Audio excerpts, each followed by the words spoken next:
Добре, комар номер 4. Няма пак да го повтаряме. Ние ще го страждаме, разбира се, нали? искам да си изтегля. Чакай. Има ли още нещо да казваме за индивидуалните разходки? Имаше много неща, ама трябваше да бъде... Трябваше, ама не. Индивидуалната разходка е като обикновената разходка, но е индивидуална.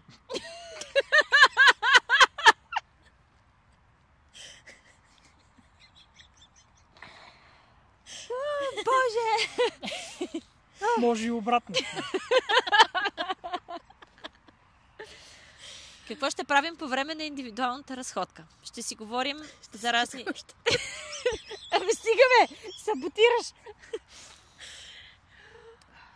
Не мога. Горе-долу така преминава една разходка. 3 минути глупости. И за Рио ще стигне. Горе-долу така Ето, например, в момента Виктор е единствен мъж с 2 жени. Не му е зле. Това е моята индивидуална разходка. И ние не се бием с Ради. Аз награда ли съм? Добре, да продължаваме нататък. Да, за това става дума. Добре, продължаваме към следващия въпрос. Който е?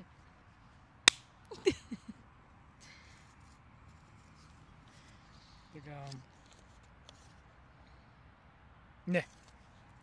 Случайно ще си избера. Защо ми Чакай, трябва да те снимам, трябва да те снимам докато теглиш. Просто го направи както трябва. Айде. Тегля си въпрос както трябва.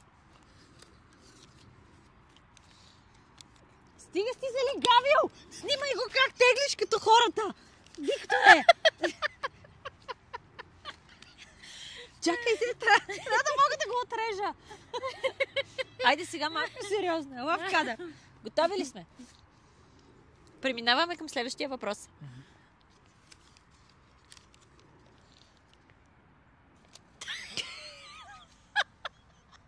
Ти не научи ли кое лище кое? Ми трябваше да е тук. Той сега трябва да го теглиш официално. Ох, здоров. Чакай, е това. Е това е. Чакай, не го си ми сега, не трябва да го теглим официално. Айде, готови ли сте? Айде. Чакай. Готов ли си? Да. Преминаваме към следващия въпрос.